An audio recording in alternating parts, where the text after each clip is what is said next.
what you want, when you want it, where you want it. This is The Mesh.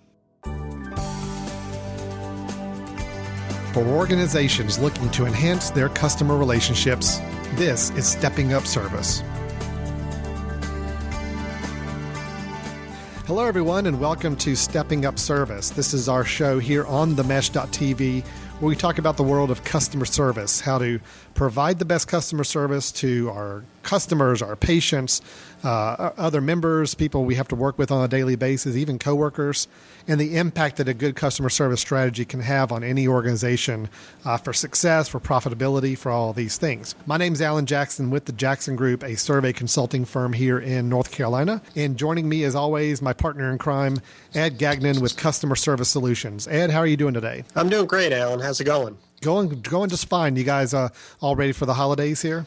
Absolutely not. Yeah. I did my one big sweep of shopping about 4 weeks ago where I had one item that I'd gotten for a Christmas present last year, and so I got about a dozen of them for family members. But other than that, I haven't bought a thing and haven't really got the list yet myself, so I have lots of work to do. Wait a minute. So you just go and buy the same thing 12 times? Is that what you just said? Yeah, I've never done that before, but I liked it so much, and it's one of those little utility items. I won't say what it is in case some of my relatives are actually listening, but it's a little utility item I figure everybody with a house needs, so I bought about a dozen of them. But I think it is safe to say, if any of your family members are listening, whatever you get, there's going to be 11 other people in the family that are getting the exact same thing. I hadn't thought about it that way. Good point. So that's good. You can try to find out if one of your family members gets the gift before you do. You may want to make some calls and find out what it is and kind of help get the surprise out of the way. So good to know. I have to remember that strategy for next time. Just buy the same thing a whole bunch of times. So that'll work. Well, we are talking about the holidays a little bit on today's show with regards to how, as in the customer service world, people having to deal with customers, especially, in the holiday time, in the retail situation. There's a lot of shoppers out there that are exhibiting a whole wide range of attitudes and emotions this time of year. I mean, we saw the news clips from Black Friday, and I still keep seeing this overplayed over and over again. Some guy just completely chewing out the people around him in the crowd waiting to bust into a Walmart or something. It's just people do get a little crazed this time of year. So it's really important for us to start talking about our attitude in dealing with customers, whether it be retail or any other industry, obviously. So we're going to talk about all that here in just a moment. And Ed, I'm anxious to hear from you what key attitude we really need to be focusing on and improving and working on at any time of the year. But hopefully those in retail might have a little bit to learn from it this time of year as well. Sure. But before we get into that, just a little housekeeping things about our network and our show. We are on the network called The Mesh. Can be found on the internet at themesh.tv. That is a website where you can go and find all of the different shows that we have on the Mesh Network, ranging from business to education to entertainment to music. A lot of different stuff out there, a lot of different shows to go check out. They're all free. You can play them on the website. You can download them through iTunes. A lot of different ways to get involved with the Mesh. So we encourage you to go check that out when you have a chance. And also just wanted to kind of pass along to say, special thanks to our sponsor for this month, Pinecrest Independent Living here in Hickory, North Carolina. Just a great facility, an independent living facility that's got a great reputation in the area. They do a lot to really make it all the comforts of home for their residents. Live the life you deserve. Pinecrest Independent Living. You'll hear a little bit more about them later in the show. So Ed, Customer Service Solutions, your company, remind us again, how can we find out more about you before we jump into our conversation here? Oh, sure. The easiest way is just to go to our website, which is cssamerica.com, and then you'll have all sorts of information about our services, our customer service weekly tips, these podcasts, blogs, everything. cssamerica.com. That's the best way to kind of find out more about your company and what you guys do for a lot of organizations all over the place. Right. Yeah. Good. So Ed, I kind of set us up a little bit before I did the network plug and the sponsorship and all that attitude is something we all know. We've talked about on several episodes before. It's kind of a key component to customer service and delivering the best customer service experience. But is there one element of attitude, one specific thing that you feel like is going to resonate the most with any kind of industry, any kind of customer service experience, maybe more notably the ones that you've had a lot of background experience working with? Sure, and especially the way you described Black Friday and the time of year it is. The word that we're going to focus on today and a lot of different permutations of this word is compassion. Compassion. I mean, when you talk about compassion, typically we think of studies or experiences we might have in healthcare. For example, there was a study done recently where the patients in a particular hospital, and these are cancer patients, typically were asked to evaluate their experience and what was most important to them about the experience that they had being provided care by the hospital. And the main attributes of that experience that were most important to them were to, for instance, have a compassionate team of care providers, to have access to a knowledgeable, competent physician, to be treated as a human being. And those were those characteristics of the patient experience that had the biggest correlation to the overall patient satisfaction. So oftentimes we think about that healthcare end of things, but keep in mind, when you think about compassion, it goes beyond healthcare. There were studies shown years ago where companies were looking at the reasons why they lost business, and researchers were actually helping organizations to figure out, why do you have a customer and then you lose them? And for businesses that had recurring customers, those that had patronized their business for a period of time, 68% of the time that they lost customers was because of something called perceived indifference. Perceived means that the customer felt like, they believed like, and with indifference, that the company didn't care.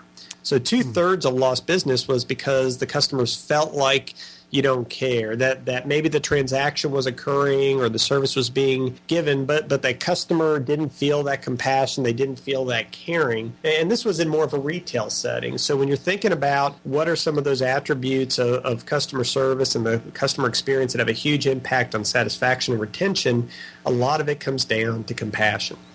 And, we've talked about a lot in some past episodes about processes and systems and making sure there's proper follow through on questions, requests, and all that. And we've talked about attitude as well, about the pleasantness of an experience and making sure that we've got things like trying to confront any negative emotions that the other person's having. But when we come to compassion, I mean, I can see the importance of that, absolutely. And especially I think it's important in any industry, more so where you've got something like a life or death situation or a healthcare situation involved. That compassion, how can somebody in a customer service role or any role in a company where they have to deal with consumers and patients or anybody else, compassion doesn't seem to be one of those things that you could really teach someone. Is that true? I mean, is that kind of is it either an inherent thing you have, or is there some way you can develop a sense of compassion even if you don't start out with one?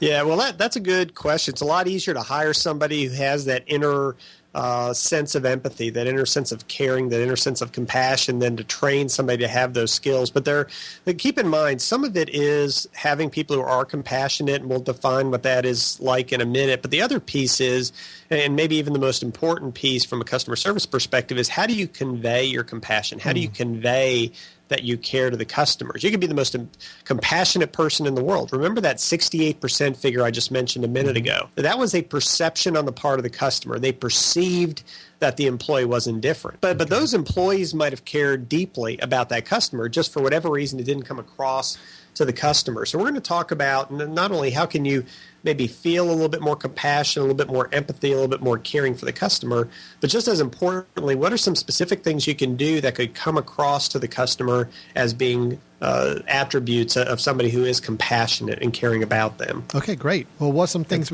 so let's say that we feel like, a person, coworker, or somebody we work with is a very compassionate person, but we got to figure out some way to help get that across and make sure it shows in the experience they have with their customers.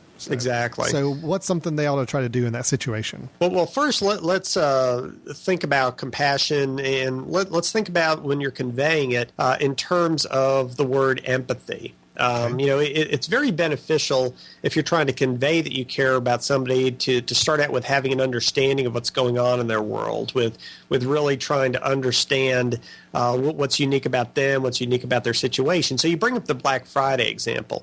And if you just think about the task of serving a customer, well, I'm ringing this person up, or I'm responding to their questions, or I'm doing these certain activities in a retail setting, that might be true. But if you are more empathetic, which means you're understanding of their needs, your understanding of their situation.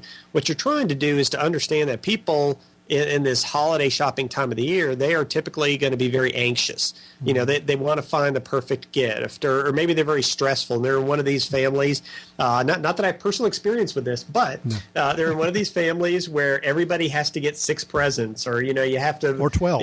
Or 12. Of the same thing. Right, well, actually, that's kind of easy, but that's a good point. Or maybe you have 12 different people. You have to buy presents for 12 different people. Or maybe they're in a rush. Or maybe they're indecisive. So when you start thinking beyond, okay, I'm ringing somebody up, or I'm asking a question, or I'm going to get this product off the shelf, if you think beyond the task and you start to think about, okay, now who am I doing this task for, and what is their situation? They're stressed, they're anxious, they're in a rush, they're indecisive. All of a sudden, you're starting to create a little bit of empathy for them, a little bit of understanding. And that's one of the starting points of being compassionate, is trying to create an understanding of what the other person's going through. Well, and I think even relating it to the Black Friday example, I mean, it's I can imagine seeing some of the news footage we see of the crazy things that can happen sometimes in those situations. It's hard for an employee at any of those places to really have a true sense of compassion for people when they're getting chewed out and cursed at and everything else in those situations. Right. But, you know, the times I've seen things where it's that empathy, is knowing what they're going through. In some parts of the nation, obviously, it's extremely cold on Black Friday or the night before at midnight. People are out there in lines and crowds. Hearing about some of those stores where the employees are going out and serving coffee or hot chocolate or doing things like that, yes, that may be more of a true just customer service, more of a, well, we're going to do this for how it looks on the news or whatever. But it is deeper than that. It is showing some empathy that, hey, we know people are cold out there waiting to come in and shop. We know people have been out there for a long time. Let's see what we can do to help empathize with them in their situation and do a little extra for them. Right. So when we're thinking about beyond the people who are naturally compassionate, we start thinking about how do we break this down to the point that you can teach anybody to have a little bit of compassion for their customer. Well, the first thing we need to do is what we're doing right now. We're kind of defining empathy. We're saying empathy is trying to be understanding of the other person. You don't have to feel their pain. You know, you don't have to know exactly what they're going through and that sort of thing. But if you can try to create an understanding of that, what's unique about that person, what's unique about that situation, that's the starting point for compassion. You have to be compassionate about something or about someone. And the more you can try to be empathetic and understanding of them, the better chance that you have that you can convey that kind of compassion in a sincere kind of way. So it's kind of walking in their shoes a little bit. I mean, right. There may even be something where if a new employee joining a company has to do something, maybe, I don't know if it's role playing, I don't know if it's kind of going through and trying to see what a typical customer may go through on a frustrating situation, just so they can build up a little bit of that empathy, maybe. Right, definitely. And if you can have that kind of understanding, and that's why a lot of times we mystery shop businesses, because they want to see through the customer's eyes what the experience is really like. Because through the employee's eyes or through management's eyes, unless I'm getting the irate phone call or unless something catastrophic happens, you know, I've set the policies in place, I've set the procedures in place, and I assume unless somebody screams that everything's going great. So a lot of organizations are really trying to get a feel for what is the reality like through the eyes of the customer. So empathy is what they're trying to create a little understanding from the customer's perspective of what's going on. And there's a lot of benefits to empathy. We can look at this from a couple different perspectives. I mean, the obvious one is from the customer's perspective. I mean, from their perspective, if somebody's trying to be empathetic or understanding of them, then it's a situation where, you know, I feel like I'm heard and I feel like I'm listened to and I feel like I'm not just getting run through a system or run through a process. So for a lot of customers, it can make them feel like somebody cares about them. It can make them feel like they're important to that organization, and that helps to get their anxiety down. That helps to get their emotion down a little bit. If they feel like they're not in a fight or they feel like they're going up against somebody who's a brick wall, that builds up anxiety. But if they feel like they're talking to somebody who's understanding, trying to listen, trying to see what's unique about them and their situation, it really can help the customer to kind of settle down, get a little bit of confidence, get a little bit of comfort from the start. Okay, great. So building that sense of empathy, really understanding what the customer is going through, having that information and a little bit of that background to work with puts you in a better position to deal with whatever the experience you're going through. Right. And it actually helps employees. We're talking a lot about Black Friday and the holiday time of the year for obvious reasons, but it helps employees as well. Because if we think about those situations where all of a sudden you're dealing with customers who are obviously stressed, they're obviously anxious, they're obviously in a rush, maybe they have a little bit of an edge to them. If you are a person who's focused on yourself, you're not trying to be empathetic or understanding of somebody else, you are focused on you, then all of a sudden you're feeling your emotions, you're seeing that red face right in front of you and getting all irate and upset, and you're internalizing it, and there can be a lot of emotion building up. But if you as an employee instead are focused on, here's somebody who obviously has a need, they have a concern, let me try to understand what's going on with them. Let me focus on them and see if I can really help them at this point in time. If an employee focuses out of themselves and more on the other person, then it could do several things. First of all, there's typically fewer conflicts because when somebody's coming at us upset, if we're internalizing things, we can get defensive, we can bring out our emotions. So by focusing on them, you're not getting defensive and emotional.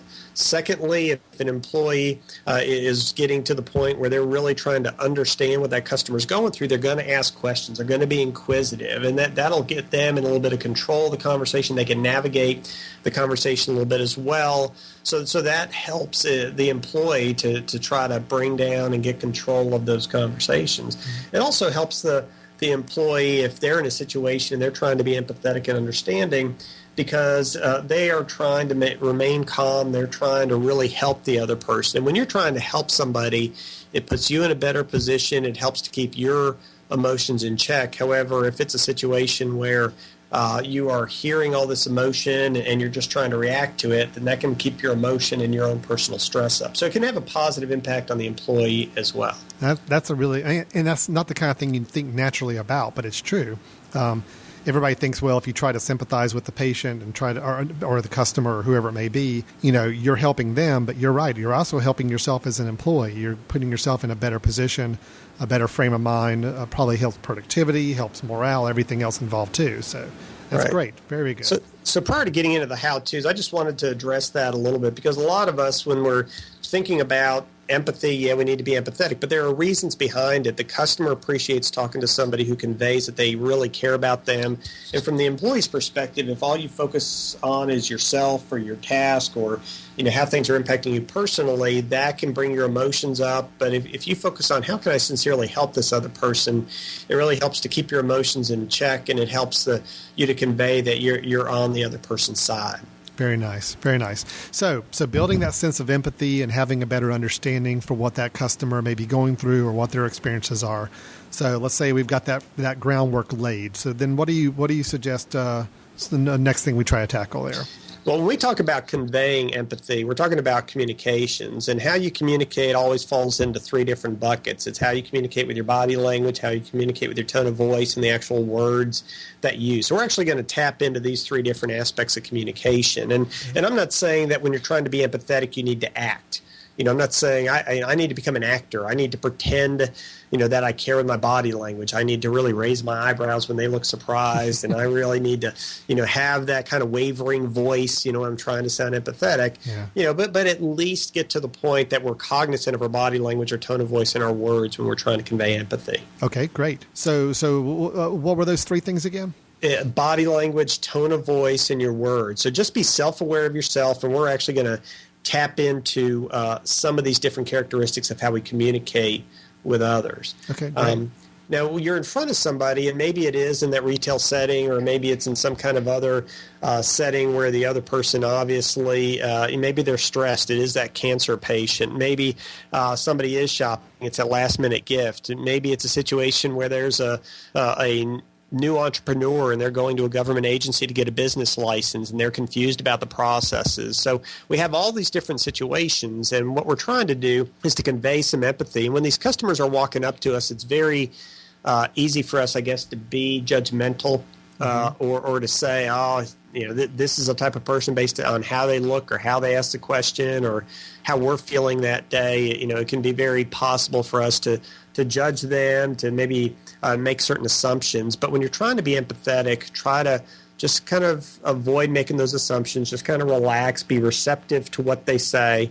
And in terms of how we start getting into this conveying of empathy, there's three different things that we can do relating to, again, relating to words, relating to the body language, and relating to the tone of voice. Okay.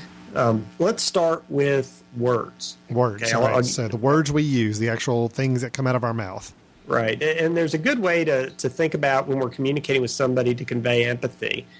First, people who are good at conveying empathy are great at asking questions about two things in particular. You're asking about them and you're asking about their situation. So it's not a matter of the customer walks up to you and it's, what do you need, ma'am? Oh, yeah, you can find that down there in aisle 5. And then you just leave it at that. If this person looks stressed or anxious or they really have a need, one way you convey empathy is by being inquisitive of the other person. Well, tell me a little bit about this person you're shopping for, and what do they typically like? And I know it's a busy time of the year. If I could ask you a few questions, maybe we can help you save a little bit of time, save a little bit of money as well. So when you think about the first step in the words you use, try to be inquisitive. Try to ask the kind of questions about the customer and their situation. And just by asking the questions, you're starting to convey you care, that you have a little compassion for this person. Well, Ed, this is even something that as a simple rule in everyday life, I think that we all see too. You know those people that you end up having dialogue and conversations with, the ones that don't ever ask about you. They just like to talk about themselves or talk about what they're doing. It can be frustrating. It can be a little disappointing and defeating at some point to just be around people that aren't asking about you. Right. And are just constantly talking about their own situation. So, that's something I know I even try to teach my kids is, ask questions, find out about your friends, ask them what they like and what they did over the weekend and all, because it really does help build a nice camaraderie. So you're really talking about the same thing in the business world. It's just having that. It does show compassion. It does show that somebody's actually wanting to listen to what I'm talking about, as opposed to just pointing me in a direction and keeping it very short and curt like that. Right. And those are great examples when you talk about your kids. I've done the same thing with my daughter, and I've done this with people in work as well. I heard this statement or this example decades ago where somebody said, if you want to be perceived as being a good conversationalist, don't feel like you have to know 1,000 funny stories. Don't feel like you have to have the most exciting life. If you want somebody to perceive that you're a good conversationalist, just be good in asking questions about other people.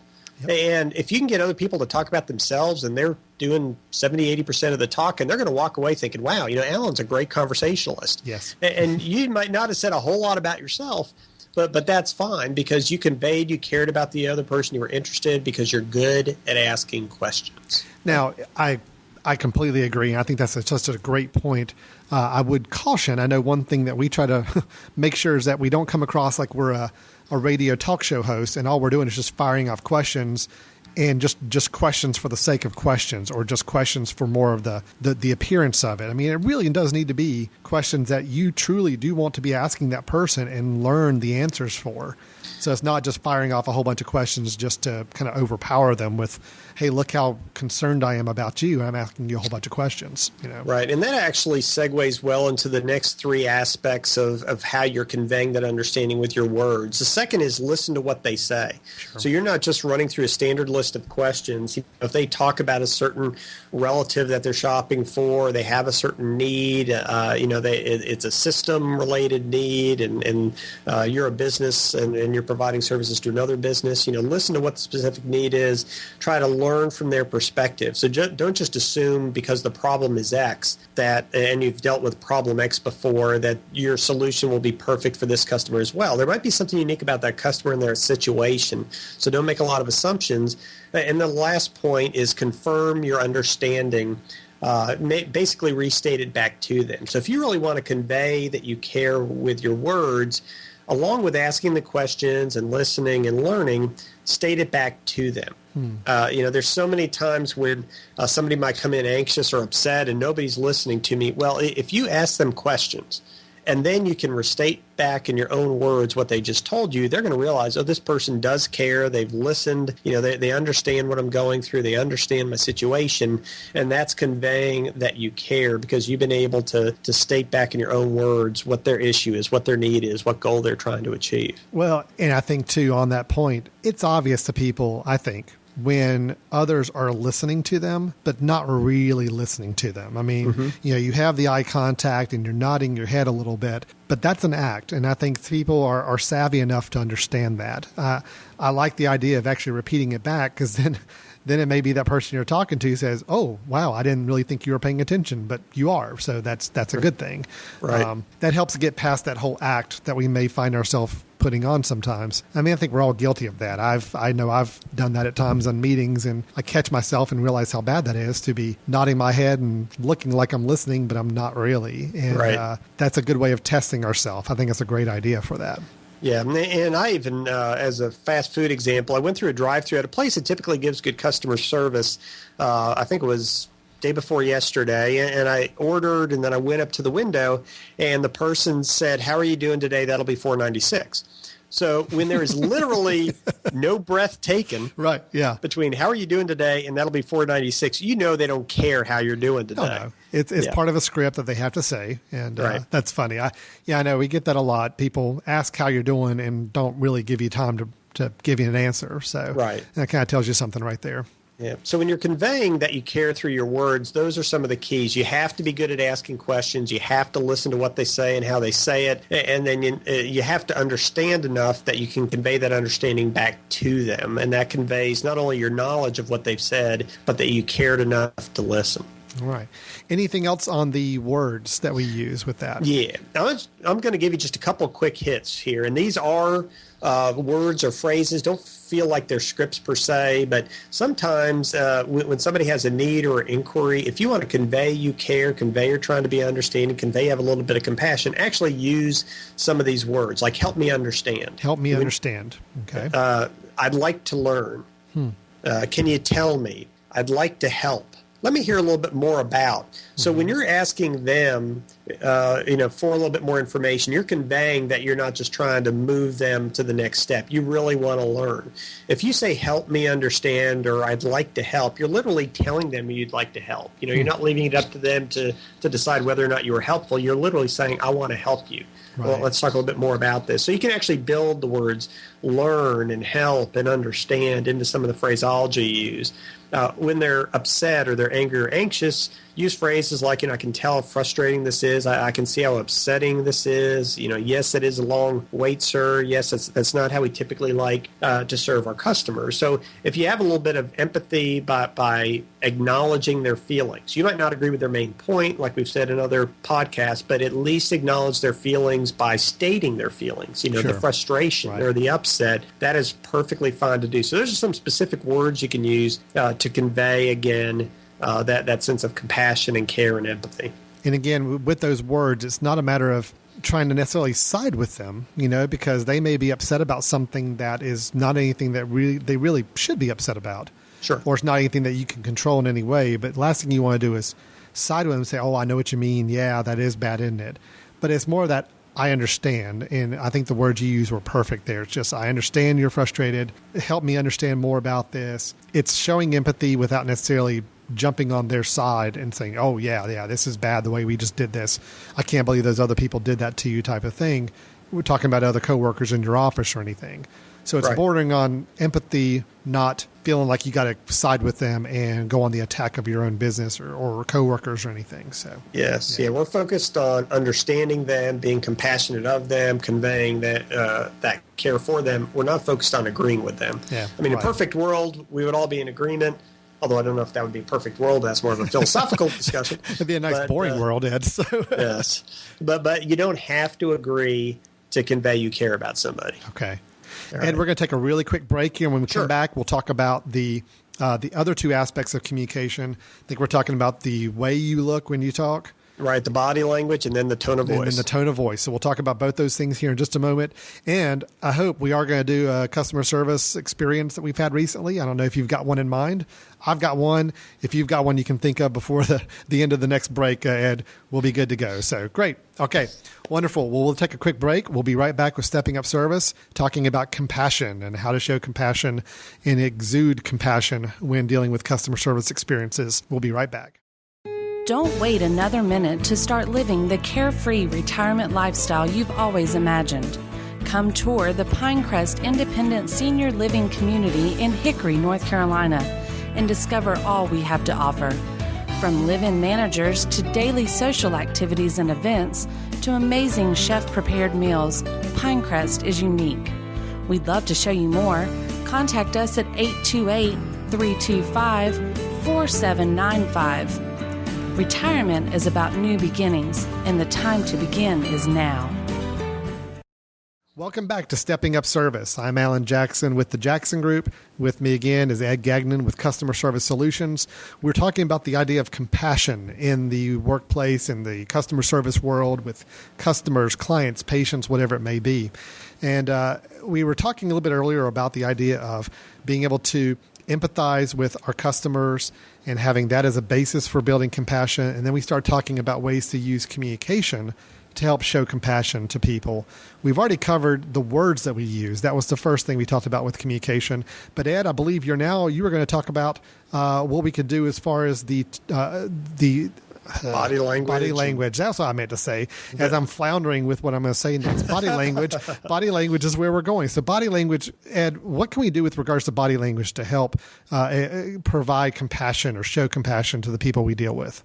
Okay. Well, first, let's remember there was a study done years ago we've referenced on the podcast about how until people really get to know us, a lot of what they use to judge our personality, what we're like, is based on how we come across with our gestures and our mannerisms and facial expressions. Over 55% of the people, until they really get to know us, they're going to judge our personality based on these non-communication or these nonverbal factors. So body language is very important if you want to convey compassion.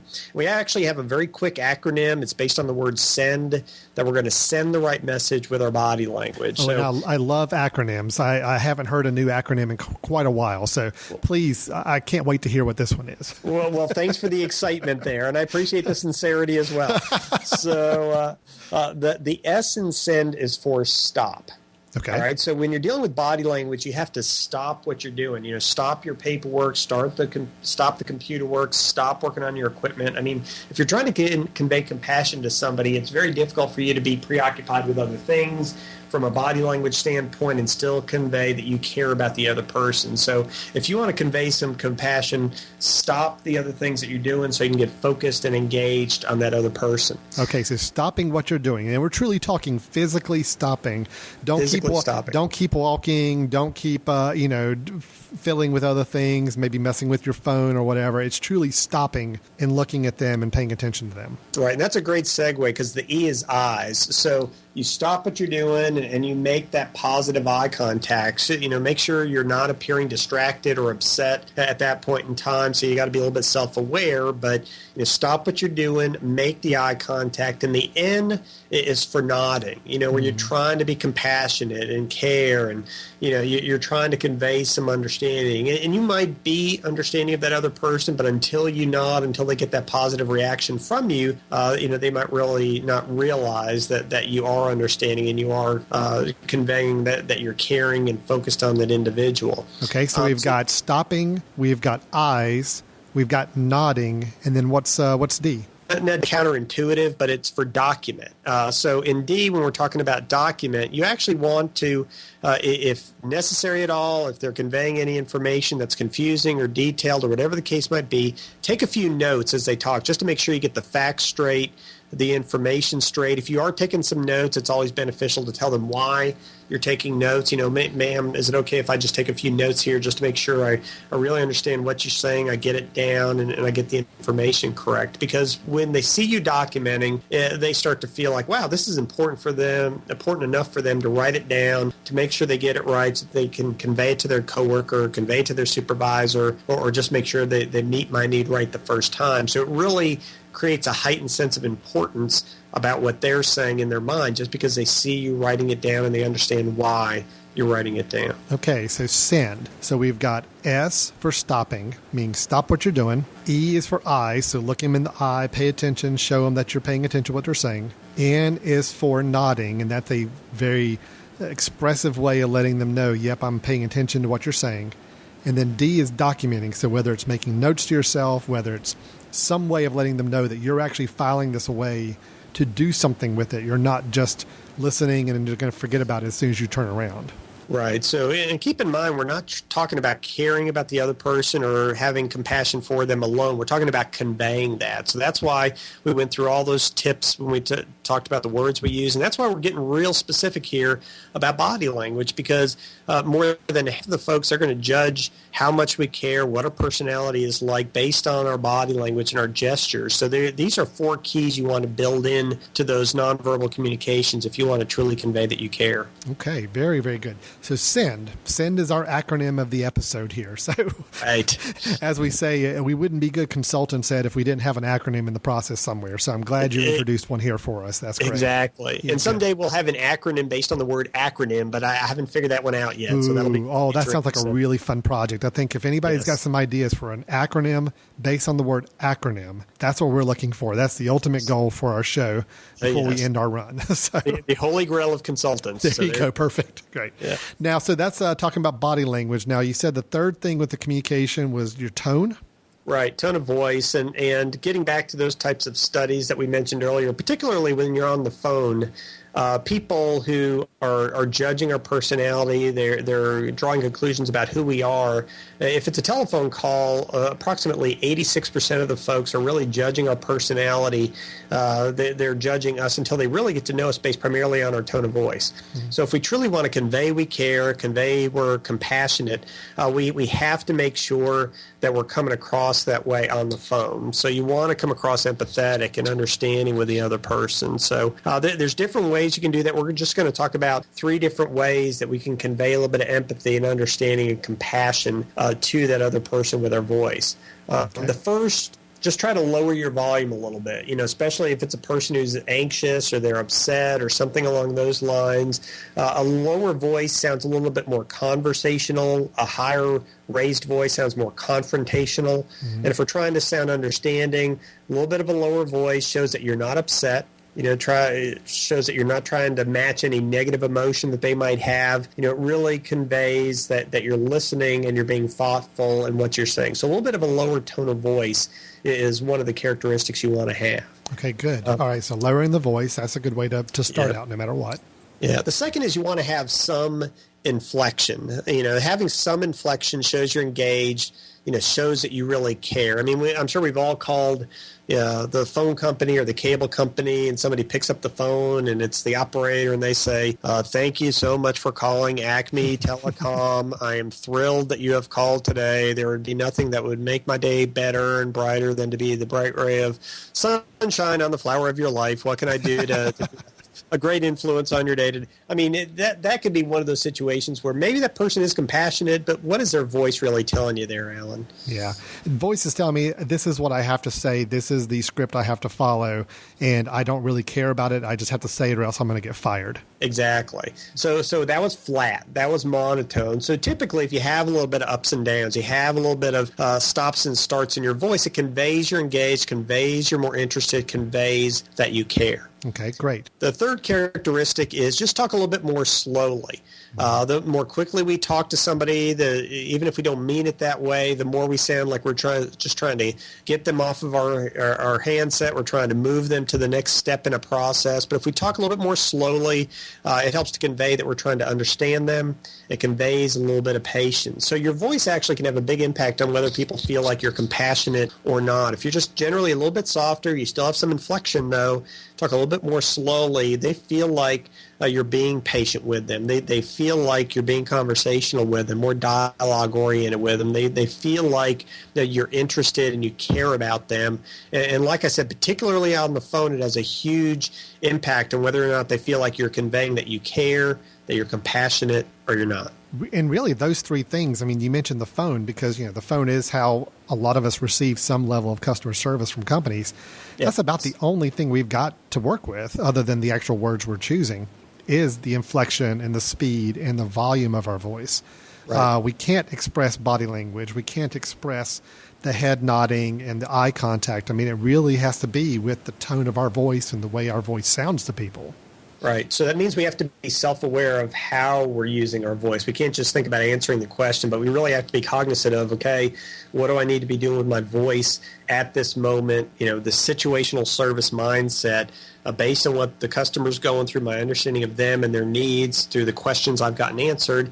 How do I need to use my voice to convey the right message? Perfect. So talk about volume of your voice, the speed of your voice, and the general inflection that you use.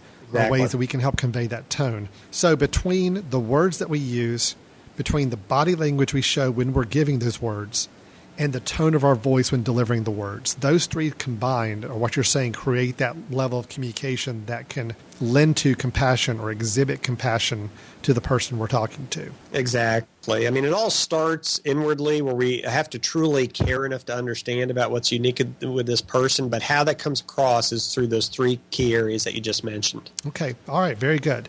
So sounds like to me what we're talking about then for somebody in a customer service role to really show that level of compassion is we're talking about they need to be able to empathize with the person they're talking to, and then really work on that communication style with those three elements of communication to make sure they're sharing the right information, the right level of compassion, and to let that customer, that patient, that client feel good about the experience, even if it's something that's maybe not the most pleasant experience to deal with. Right. So again, it's not about necessarily how I want to feel or even how I do feel as an employee. When we're talking about conveying compassion, we're talking about making sure that it's obvious to that customer I'm dealing with that I am compassionate. And we do that through asking those questions. We do that through confirming our understanding of what they need. We do that through using some of those words, help me understand, and I want to learn, and I really want to support you on this. And then it's that body language. Send the right message by stopping, using the eye contact, nodding, documenting, and then using those characteristics of tone of voice.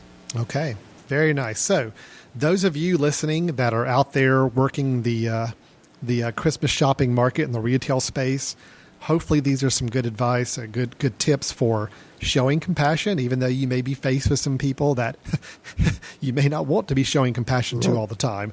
Unfortunately, that's still the kind of thing that really sets us apart, companies and organizations wise, is if we can show that compassion to our customer base, show them that when they're going through a tough situation or they have some frustrations or concerns, that we can empathize with them and we can talk them through how to get past that or what we can do to help fix the situation. And it's all about just showing compassion. It's not something that really you can just snap your fingers and be a compassionate person, but it does sound like if you've got that compassion in you, there are better ways to show it to the person you're talking to, because sometimes it doesn't always come across like it should. Right. That's exactly right. There's a lot of really nice, really good people out there in the world, but for whatever reason, they might not come across that well in those employee-customer situations. So we all need to work on and be self-aware of how we're truly coming across to make sure if we have an intent to send the right message, we actually are sending the right message. Wonderful. Great.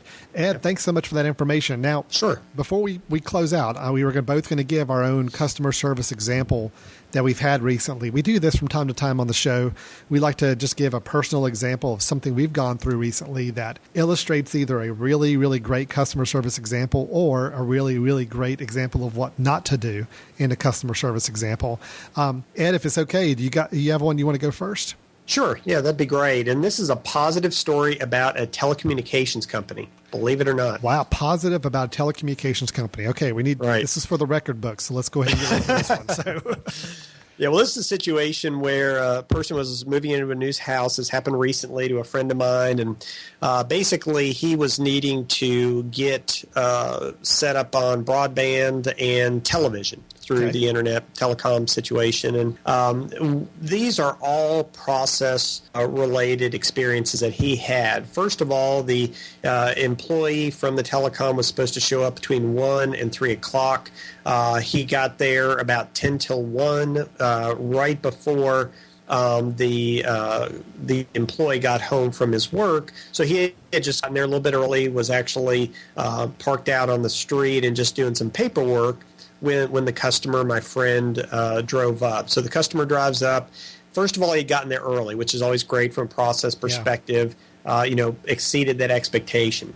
Secondly, when the employee came up to my friend, he explained the entire process of what was going to take place while he was on site. The friend actually showed him where the old cable had been hooked up in this previous house, where the holes were wired, where he wanted the equipment put. They had dialogue about a couple different variations of how they could do the install. So the second piece is they not only showed up early, but there was a lot of education and dialogue about what the process would be like on site. Third thing is, as some of the major steps were occurring and the technician was moving from room to room, he would communicate the success of the previous step and how they had set up the box and done the wiring outside and how the wires had come inside and how things would be set up in the rooms.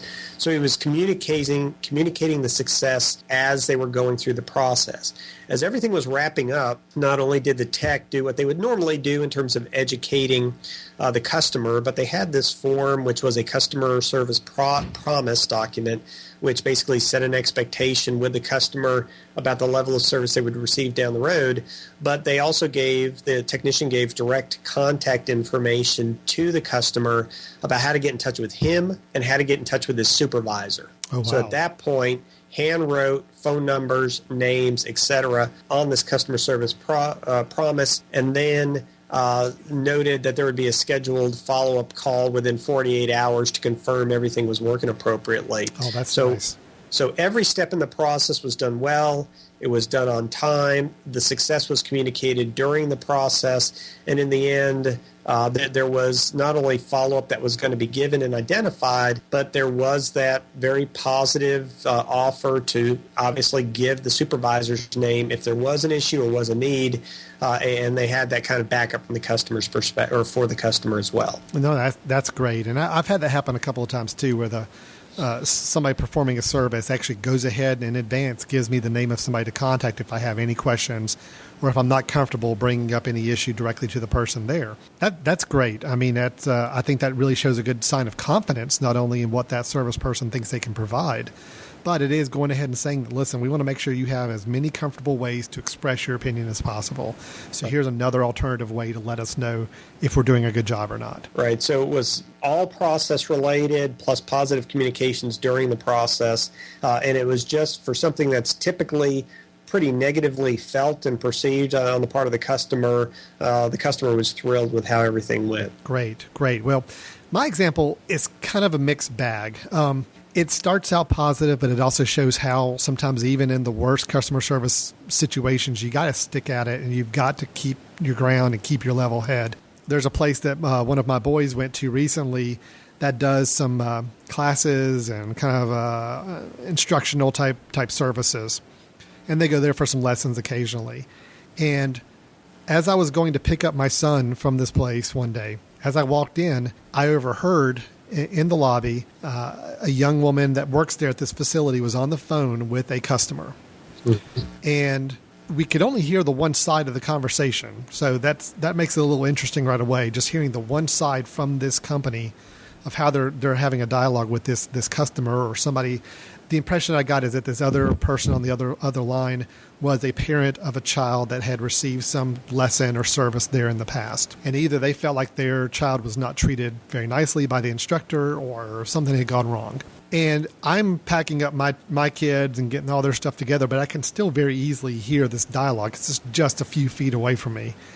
And the girl on the phone on this side does a really great job for about the first 5 minutes of keeping it very, very professional. It's almost like, Ed, she listened to our podcast series. Excellent. And she was following those steps exactly of the way to go with this stuff. So, I could just hear her say the right words. It's like, I understand you're frustrated. I understand you're concerned about this. Let me find out a little bit more about the situation. How did this happen? And what did you hear about this? Oh, okay, well, this is what maybe have happened here. I'd like to take another time to look at this and examine this more and get back with you. All of the perfect customer service words. There's a but coming, isn't there? There is a but. The problem being is that I think she was about at her wit's end. I think she had reached her breaking point with this person on the phone. And all of a sudden, the dialogue turned. And she just kind of broke down. And basically, at one point, this has been after about 5 minutes, she honestly was saying, okay, ma'am, I don't know what else you want me to do. I've told you everything I can tell you at this point. I really don't appreciate what how you're talking to me. This is not the way I need to be talked to. I'm doing everything on my power here on this end to make this situation right, and you're just not going with it and letting me do my job. it basically was, you could just tell she had hit her breaking point. She had exhausted every option she had in her arsenal for customer service doing the right way, and it still was not working. So then she reached the breaking point, and then everything was downhill from that, and it did end with a phone being slammed down.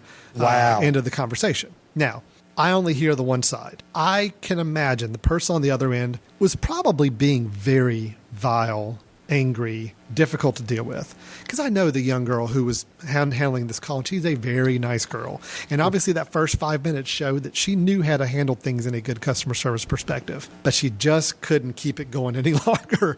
So I guess the lesson there is that it is a tough thing to keep up with a very upset customer, but you still have to be in it for the long haul. You've got to see it through. And unfortunately, if you feel like Ed, what would you recommend to somebody if they're doing everything by the playbook, everything we've told, and they just cannot get this person to settle their emotions down? Is there some quick way to kind of table this, or at least let some emotions settle down for a while before it just escalates to somebody slamming the phone down? Yeah, well, that's a good question. I mean, assuming that they truly are doing everything right, and it sounds like they were doing a lot right during that call, saying the right things, doing the right things, and it just wasn't working. I always tell people that if you want to deliver great customer service, it doesn't mean that you have to take personal abuse, first of all. So if it truly was getting vile and there was profanity going and it was a personal attack, it's absolutely fine for a customer service individual such as that to professionally back out of the conversation. Ma'am, I really want to help you, but we need to be able to have a professional, positive discussion about this. And if we can do that, great. If not, what I might suggest is maybe we can chat again tomorrow about it, or I'd be happy to bring in my supervisor. I'd be happy to bring in my coworker, and maybe they can help you with this a little bit better than I've been able to help you. So it is perfectly fine to professionally back out of the conversation. If it's a situation where maybe they weren't being vile or personally attacking, it's just that they wouldn't let it go. Right. I mean, there are a certain percentage of customers that no matter what you do, they're just still going to be, for whatever reason, something's going on in their life or their world, and they're just not going to let it drop. And you just have to listen to them and give them a lot of empathy and repeat the answers that you can give them. And then again, try to, I don't know necessarily table it, but definitely try to say, ma'am, I'd be happy to help you with this. I know we have these couple options. What I could do is I'd be happy to take down your information, talk to a couple other people, potentially give you a call back tomorrow, see if there's an alternative. If not, then unfortunately, you'll have to go with one of these two options here. And at least that way, she's not blaming the customer, but she's allowing herself to back out and buy herself some time and buy herself the opportunity to bring somebody else in and maybe get somebody else to help out. So it sounds like she did, based on, like you say, hearing one half the conversation, did everything right. So the question really is, at that point, if she is doing everything right, how do you professionally back out of the conversation and then address it in a follow-up? Yeah, it's tricky. I felt for her. I really did. But you could just tell she was trying so hard to do everything the right way. But everybody does have a breaking point. What we've got to deal with in those situations is how do we, like you said, excuse ourselves out of that dialogue. Right. Either get somebody else involved or let some time pass to let emotions settle a little bit. It's a tricky thing. So maybe that's something for a future episode we can dig into a little deeper. Kind of what happens when it does hit the breaking point. Right. Yeah. What's next? It's escalated to the point that you just can't handle it. What can you do? How do you back out? How do you escalate it? How do you resolve it in such a way that you don't lose the customer? Exactly. That sounds like a great topic. We'll need to keep that in mind for future episodes. Sure. Well, Ed, thanks for your story and all of your input today. I really do appreciate it. The idea of showing compassion during a customer service experience, not just showing it, but letting the customer really know that you truly can empathize with where they are through words, through body language, through your tone and everything else is what we're all talking about here today. Ed is with Customer Service Solutions, which you can learn more about them at cssamerica.com. That's CSS for Customer Service Solutions, America.com. You learn all about what Ed's doing, learn about some of the services his company provides, read his blog, follow up with him, all those great ways of keeping in touch with Ed Gagnon. And then I'm Alan Jackson with the Jackson Group, and we're a firm conducting satisfaction surveys for employees, customers, patients, a lot of different industries, heavy emphasis on the healthcare field, but other industries as well. And you can learn more about us at thejacksongroup.com, THE Jackson Group, all one word, .com. And again, you've been listening to Stepping Up Service on the Mesh. For other Mesh shows, programs, and past episodes of this show, visit us at themesh.tv. That's TheMesh.tv. On the web, you can also find us on iTunes, Apple iTunes. You do a search for The Mesh or any of the show notes or names, you'll find us right away. Subscribe. We've got a way now on our website, Ed. I don't think I've even told you this. We just added a way on our website where you can go to the Stepping Up Service page and actually type in your email address and subscribe by email. I saw that. That's great. Episodes. So that's a great way if you're not doing the whole iTunes thing or you don't understand the whole podcasting thing. You just want to be notified by email every time we put up a new episode. Just give us your email address, hit subscribe, and we'll make sure you get an email sent to your inbox every time that we put up a new episode with a nice little link of where you can go to listen to it. Nice and quick and easy. Very simple way of listening to all the shows that way too. So for Stepping Up Service, this is Alan Jackson thanking again our sponsor, Pinecrest Independent Living, Hickory, North Carolina. Live the life you deserve at Pinecrest Independent Living. Until next time, we'll talk to you then. Take care.